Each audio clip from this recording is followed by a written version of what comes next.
Welcome to the Life Given Podcast, your end of week edition. This is the 29th episode. Time is just flying. And as some of you are probably aware, if you listen to the show regularly, we matched our season total from season one of episode counts last week when we hit 27. So we are flying right on by that mark. This season just continually is a very fun and fast journey. And if you are enjoying it, do share with your friends and family and let me know what you think. Reach out to me at thelifegivenandreceived@gmail.com. Every last bit of information, feedback helps as I try to incorporate your advice into my show and see how best to improve it. Because although I've been doing this close on 10 months now, I've realize I can get better with each passing episode.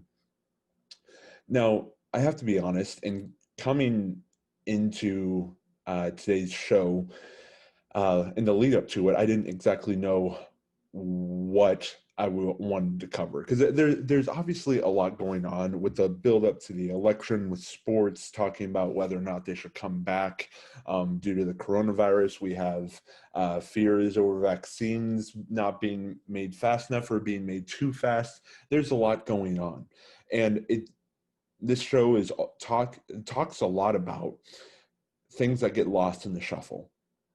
And so sometimes when I'm thinking about, okay, what do I want to talk about? There are a lot of things that are covered by conservative media. There's this large umbrella out there that we could label conservative media, that anything under that you are sure to see in your news feed if you are a Christian who's a conservative and running the friend groups that I run in. That's probably what you see a lot in your news feeds, as well as listen like to some of the talking heads on this side of the aisle.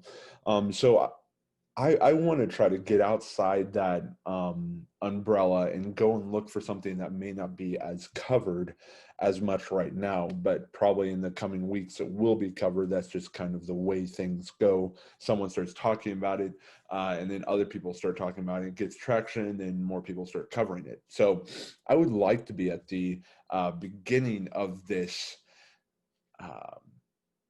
charge, to lead this charge. And I have to be honest, I actually didn't even know this was a thing. I have to be honest, I have heard rumblings of it, but it wasn't until one of the contributors over at the Life Given News reported on it, and that's Sam Nihis, and I will share his article to this story in the link. Which, shout out to Sam. This was very informative, and I thought it was a really well-written article that brought in a lot of key information to be able to understand what is going on in with the Uyghurs in Xinjiang region of China. I before I got on here, I was trying to look up how to pronounce certain words so I didn't botch it. But I think I am still doing quite that. Anyway, so just excuse my pronunciation on that. I will try to correct it as I move through today. All right, I just practiced it. We'll see. It's the Uyghurs in the Xinjiang region, province of China. And this is coming off of this gained some more traction. This story got some more traction because the creators of the movie Mulan went out of their way to thank the province of Xinjiang for their participation in allowing them to shoot some of the scenes in their province. Now, a story was released with this interview with this Uighur doctor that was in one of these detainment camps there was this interview with this Uighur doctor that came out where in the beginning of September, where she talked and mentioned how she escaped from this Chinese province and from specifically this detainment camp where she practiced how should put it, population control on the Uyghurs, which the Uyghurs are a are an ethnic minority group that are predominantly Muslim, and there are reportedly 1 million or so of these in detainment camps in this province in China.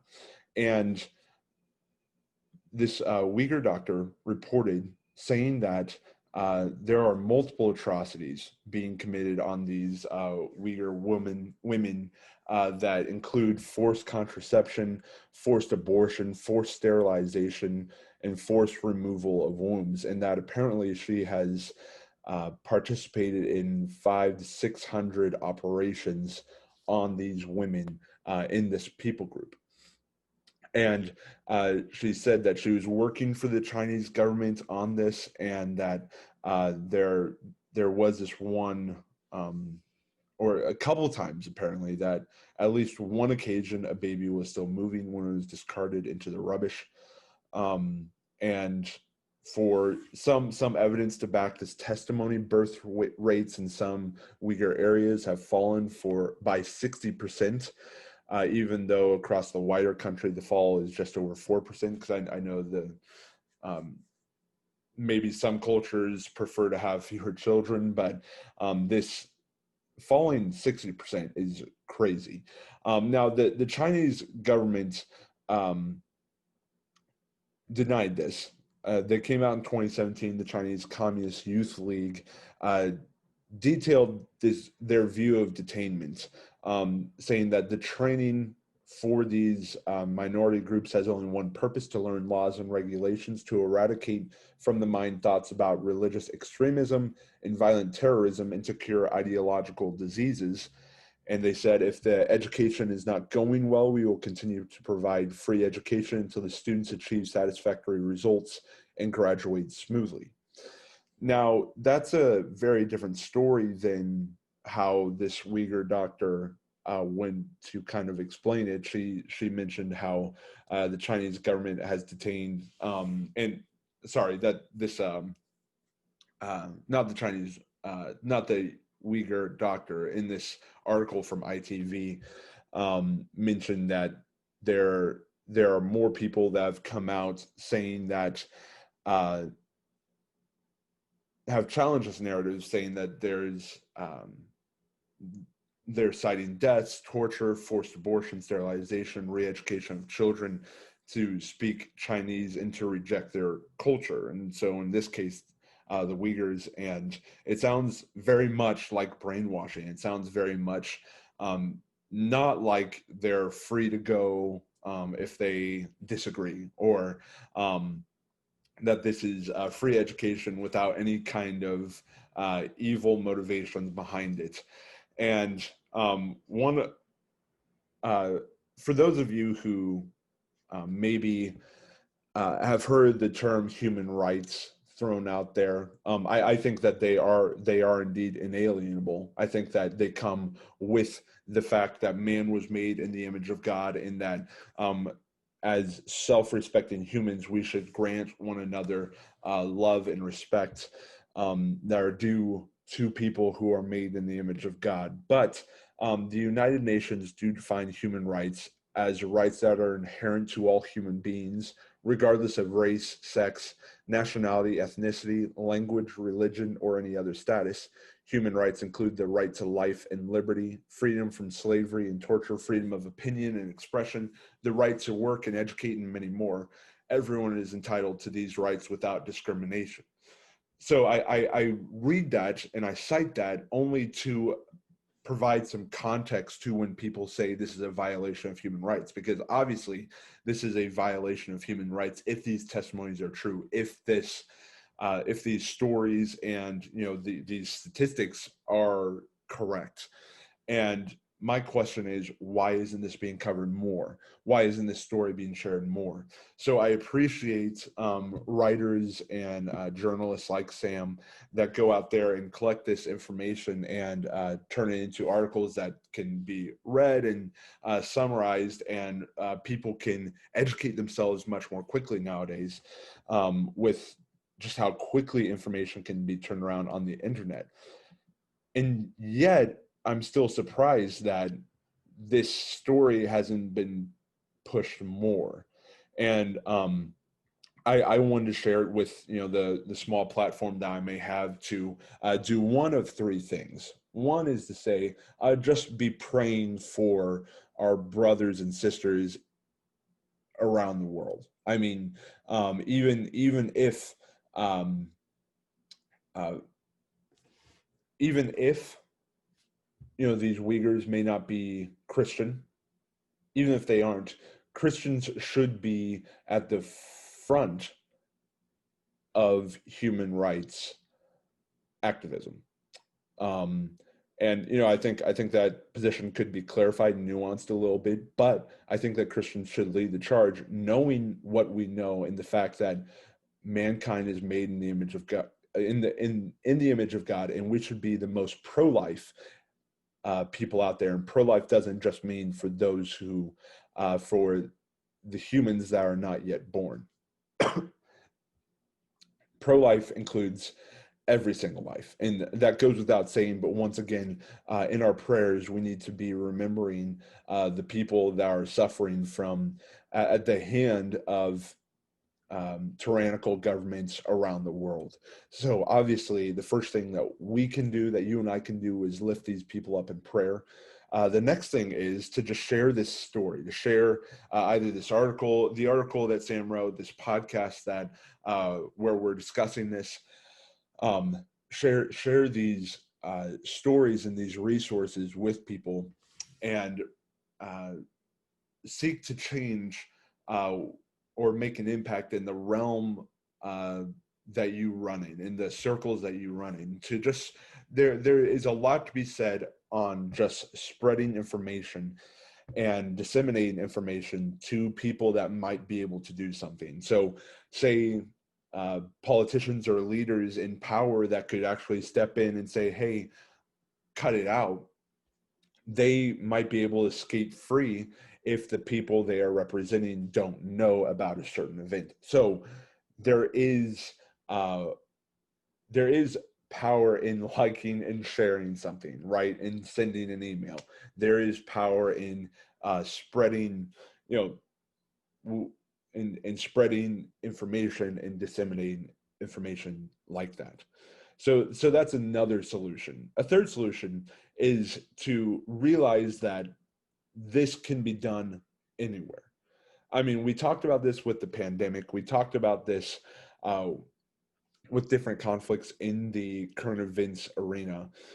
But if this is happening in another country, don't get it twisted. This can happen in the United States of America, even though we have been told for decades that China and the United States are completely antithetical, that they are the opposites of one another. It's black and white with these two. Need I remind you that the United States kill millions of their own children a year, and that's without even the government asking them to do that. So what would be the problem if the government started to force our hands on that? I'm just saying that there is a worse than where we are right now. There is, when you ask how can this get worse, there is another worse. There is something worse out there.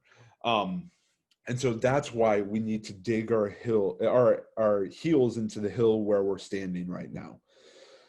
We haven't talked about the show motto for a while, but this is absolutely the hill. Here we stand, and we're not going to budge, and we're not going to move. So do take this as a fire under our butts to continue to wage the good fight against abortion in our land, to fight for human rights here in the United States. Anyway, I'm actually going to close with that. If you have any thoughts, reach out to me at thelifegivenreceived@gmail.com. You can also find me at the Life Given News on Facebook, at TLG Podcast on Parler, at _ TLG Podcast _ on Instagram. And you can keep up with the show by following the social medias on there. You can also find the podcast now on Apple Podcasts, Spotify, Google Podcasts. You can find it on YouTube, Facebook Watch, and a few other platforms besides. So do reach out to me. Let me know what you think about this story. And once again, credit to Sam for that article. I'll link a couple more articles that I found useful in my preparation for this. And until next time, remember that the life that you have been given and the life that you have received includes every area of life. People outside of your own country are no exception. God bless.